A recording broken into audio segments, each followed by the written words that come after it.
Beautiful act है, fashion जो inclusive है और फैशन विद पर्पस है. So we are very excited to present patients who have lost a limb due to diabetes because एक message जाता है society में कि despite diabetes, despite disabilities, one should live well. And also the second message that they sent out was कि सारी जो हमारी tradition है, हमारी संस्कृति है, इन्हें बरकरार रखिए और हमारे जो इंडियन वीव्स है उन्हें सपोर्ट कीजिए. So I think these were beautiful messages that this group of doctors and patients gave out.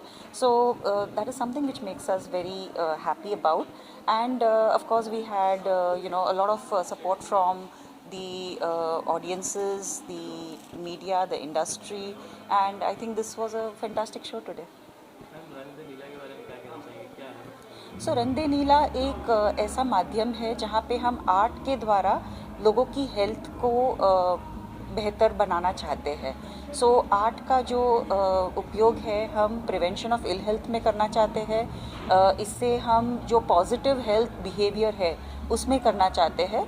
और अगर किसी को हेल्थ कंडीशन है, अक्यूट, क्रॉनिक या मेंटल हेल्थ कंडीशन, उसकी मैनेजमेंट करना चाहते हैं. सो that is what Rang De Neela is all about. Art और हेल्थ को सम्मिलित करके एक इंटरसेक्शनल कम्युनिटी, जिसे हम आर्टिस्ट कहते हैं, वो क्रिएट करना चाहते हैं. ना ही ये हेल्थ केयर पीपल है और ना ही ये आर्टिस्ट है, ये एक इंटरसेक्शनल कम्युनिटी है जिसे हम आर्टिस्ट कहते हैं. सो that's what Rang De Neela is all about.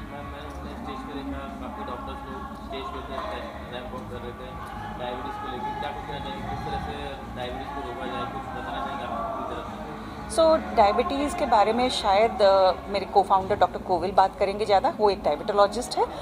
But diabetes yes, prevalence बहुत बढ़ रहा है. आज पीपल, यंगर पीपल में डायग्नोस ज़्यादा हो रहा है.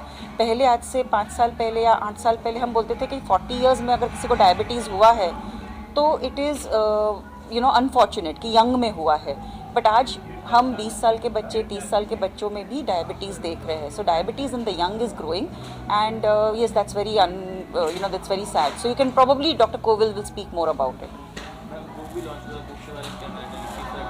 सो जो आर्ट प्रिस्क्रिप्शन है वो हमारा ईयर बुक है. हमने जो पूरे साल में लास्ट ईयर जो हमने कार्य किए हैं वो काम का हमने एक बुक बनाया है. और ये बुक में 28 आर्टिकल्स है और हर एक आर्टिकल एक अलग पहलू दिखाता है. एक आर्टिकल ऐसा है कि जो आर्टिस्ट को एक मिसकंसेप्शन था कि इंसुलिन क्रूएल्टी से बनता है, एनिमल से एक्सट्रैक्ट किया जाता है. और डॉक्टर को एक मिसकंसेप्शन था कि लेदर पपेट्री आर्ट है वो एनिमल्स को किल करके बनाया जाता है. और दोनों को पता चला कि क्रूएल्टी फ्री भी एक कॉन्सेप्ट है दोनों में. तो जब एक आर्टिस्ट और एक डॉक्टर, अलग अलग लोग मिलते हैं तो lots of things come up and that is what art prescription is all about. ऐसी ऐसी स्टोरीज है आर्ट प्रिस्क्रिप्शन में. आने वाले समय में किस तरह का और काम देखने मिलेगा आप लोगों को? आर्ट एंड हेल्थ हमारा हमेशा रहेगा, ये हमारा थीम रहेगा. किस तरह का काम देखने को मिलेगा, तो हम चाहेंगे कि हम अलग अलग आर्ट फॉर्म्स को यूज़ करें और उससे उस आर्ट फॉर्म के द्वारा हम लोगों में हेल्थ मैसेजेस भेजें. जैसे हमने लास्ट ईयर हम आर्टिस्ट के पास गए थे जो पेंट करते थे. इस साल हम आर्टिस्ट के पास गए जो कठपुतली आर्टिस्ट है और वीवर्स है. सो इस साल हमारा जो था वो थ्रेड्स ऑफ हेल्थ कॉन्सेप्ट था. So this is our. Next year क्या होगा, आई थिंक समय ही बताएगा कि नेक्स्ट ईयर क्या होगा. Thank you. नीला का फिनाले कॉन्सर्ट है. ये 30 महीनों का एफर्ट रहा है. हमारी कोशिश ये रही है कि हम आर्ट्स के द्वारा लोगों को हेल्थ एजुकेशन दें, हेल्थ एडवोकेसी दें. और हमारा ये विचार है और ये रिसर्च पे ओरिएंटेड है कि अगर हम जैसे डाइट देते हैं लोगों को, दवाई देते हैं लोगों को, हम लोगों को अच्छा खाना क्या नहीं खाना डाइटरी एडवाइस देते हैं, वैसे ही हम आर्ट्स को एक प्रिस्क्रिप्शन बना सकते हैं. हम डिफरेंट टाइप्स ऑफ आर्ट्स को हेल्प को प्रोपगेट करके मेंटल हेल्थ, नॉन कम्युनिकेबल डिज़ॉर्डर्स जैसे डायबिटीज़ होता है, ब्लड प्रेशर होता है, कोलेस्ट्रॉल होता है, अस्थमा होता है, स्लीप एपनिया होता है, ये सब जो नॉन कम्युनिकेबल डिज़ॉर्डर्स है इसको हम मदद दे सके by giving arts as a prescription. और हमारी ये कोशिश रहेगी कि अगले 3 से 5 साल में जैसे हम दवाई प्रिस्क्राइब करते हैं पेशेंट्स को, वैसे हम आर्ट थेरेपी प्रिस्क्राइब कर, किसी को म्यूज़िक, किसी को सिंगिंग, किसी को परफॉर्मिंग आर्ट्स, किसी को विजुअल आर्ट्स, किसी को पेंटिंग, स्कल्पटिंग, ये सब जो है हमारे मन को और हमारे ब्रेन में डोपामिन करता है और उसके कारण हम दवाइयों के ऊपर, लाइफस्टाइल के ऊपर ज़्यादा कंट्रोल करते हैं, हमारी स्ट्रेस लेवल्स कम होती हैं और ये आर्ट को एक तरह का ट्रीटमेंट करने का हमारा लॉन्ग टर्म का प्लान है। उसमें हम 30 महीने गुजार चुके हैं। WHO वर्ल्ड हेल्थ ऑर्गेनाइजेशन को ये जो हमारा कॉन्सेप्ट पसंद आया है।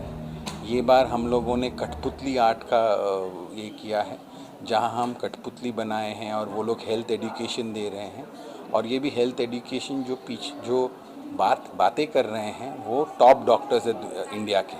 सो हम प्रॉपर एजुकेशन दे रहे हैं डॉक्टर्स के थ्रू, लेकिन जो फेस दिखा रहे हैं वो कठपुतली में फेमस पर्सनालिटीज़ का है। तो इससे हमें लगता है कि डॉक्टर्स जब लोगों को बोलते हैं, सही एडवाइस देते, तो वो शायद लोग नहीं समझते, लेकिन हम अगर एक फेमस पर्सनालिटी के शक्ल में हम वो एडवाइस देंगे और उसको हम एड्यूटेनमेंट, खाली एजुकेशन नहीं, उसको एक अलग किस्म के मोड में हम उनको प्रेजेंट करेंगे तो लोगों को समझ में आएगा और वो इसको इस्तेमाल करेंगे। तो ये हमारी कोशिश है और हम होप करते हैं कि ये सफल हो और इसके ऊपर काफ़ी पेपर्स है इंटरनेशनली।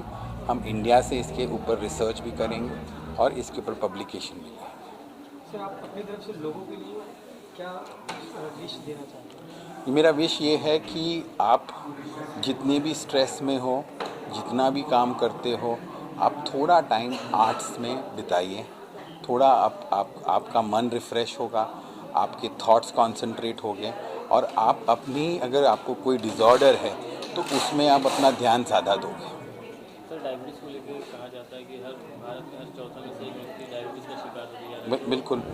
कैसे बचा जा सके, अपनी तरफ से कुछ टिप्स देना चाहेंगे? तो वही जो सबसे बड़ा टिप ये है कि हम जब बच्चे थे तो हम पार्क में जाते थे, खेलते थे, क्रिकेट खेलते थे। हमारे पास पैसे नहीं थे, हम घर पे खाना खाते थे। आज के बच्चे पिज़्ज़ा बर्गर पार्टी करते, कोला पार्टी करते हैं, खेलते नहीं हैं और नेट पे चीज़ें कंज्यूम करते हैं या वीडियो गेम खेलते हैं या मोबाइल पे खेलते हैं। तो इनका जो पूरा जो लाइफस्टाइल है, जो पहले 30 साल पहले बहुत कम लोगों का था, अब बच्चों में 10 साल की उम्र से ही बच्चों में वो लाइफस्टाइल आ गया और इसकी वजह से यही सब तकलीफ़ें आ रही हैं।